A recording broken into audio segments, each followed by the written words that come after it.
Le syndicat des indépendants est allé à la rencontre de ses adhérents. Aujourd'hui, nous vous présentons Christelle, commerçante de la boutique Marie Pipelette située à proximité de Lyon. Bonjour, je m'appelle Christelle, ma boutique s'appelle Marie Pipelette. J'ai créé la boutique en 2013, je n'étais pas du tout dans le commerce avant. Ça a été une création totale de A à Z. C'était quelque chose que j'avais envie de faire depuis longtemps, que je n'ai pas fait parce que je savais ce que j'avais et je ne savais pas ce que j'allais avoir après. Donc du coup j'ai monté une boutique de créateurs, mais il y en avait très peu. Donc c'était un gros pari, d'autant plus à Brignais. Au départ, beaucoup de gens n'y ont pas cru, parmi mes amis, la famille, et surtout je suis partie sans rien. Moi j'ai tout emprunté. J'avais pas un rond et pendant, on va dire à peu près 3-4 ans, j'ai travaillé seule. J'ai commencé avec 10 à 15 créateurs. Aujourd'hui, je travaille avec 60 à 70 marques. Ça veut dire autant de relations individuelles à avoir avec chacun, autant de commandes à passer, tout autant de livraisons à recevoir. Et quand on est seul, c'est très compliqué parce qu'en fait, je travaille quasiment 7 jours sur 7. En fait, les gens ne s'imaginent pas que derrière, il y a un back-office. Et le back-office, c'est ce qu'il y a de plus chronophage. C'est extrêmement stressant parce que vous ne savez jamais si vous faites les bons choix, les bonnes commandes.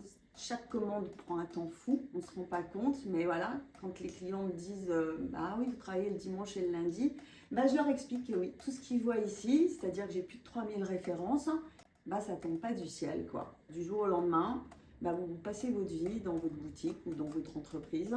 Première année d'activité, vous n'avez plus de week-end, vous n'avez plus de vacances et en plus vous ne vous payez pas. Donc quand vous avez 3 enfants, c'est quand même très compliqué, sachant que ça n'a pas été que la première année, mais c'est toutes les années qui suivent. Et encore aujourd'hui, j'ai un vrai week-end par mois. Les vacances, je me prends maintenant 3 semaines. Elles sont précieuses parce que je sais que quand je reviens fin août, j'en ai plus jusqu'au mois de février. Avec la période de Noël où c'est 3 semaines, un mois, 7 jours sur 7, avec des 13 à 14 heures de boulot par jour. Donc il faut tenir et en général, quand on ressort au mois de janvier, on est lessivé, épuisé.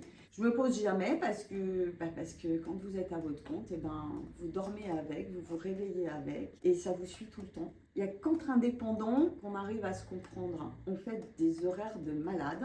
On va dire que je bosse plus de 50 heures par semaine. La période de Noël, c'est 70 heures. Vous en parlez à des gens qui sont à leur compte, là, ils comprennent parce qu'ils sont dans la même situation que vous. Donc, il y a ce gros problème. Et aujourd'hui, il faut qu'on n'entende pas parler des indépendants. C'est un gros problème. Que ce soit pendant les élections présidentielles, que ce soit pendant les élections législatives, les régionales, quels que soient les candidats, jamais il n'est question des indépendants.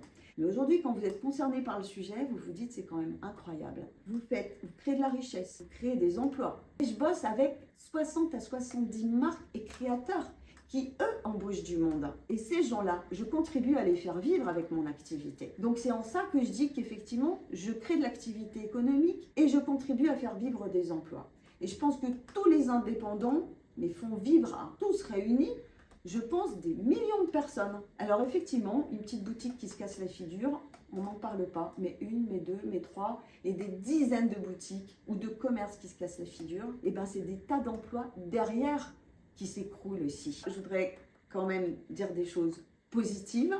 J'ai été dans la communication pendant plus de 20 ans, comme je le disais, et pour moi, c'est très important. La communication avec les gens, les relations humaines, ça crée des liens.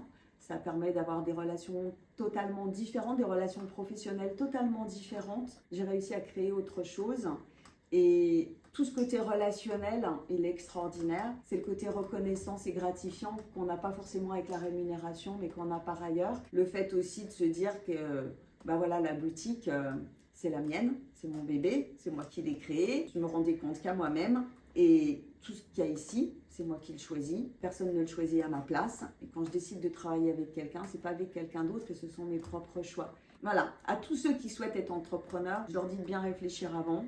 On se lance quand même dans un parcours qui n'est pas toujours évident. Tant sur le plan personnel que familial, c'est un peu le parcours du combattant.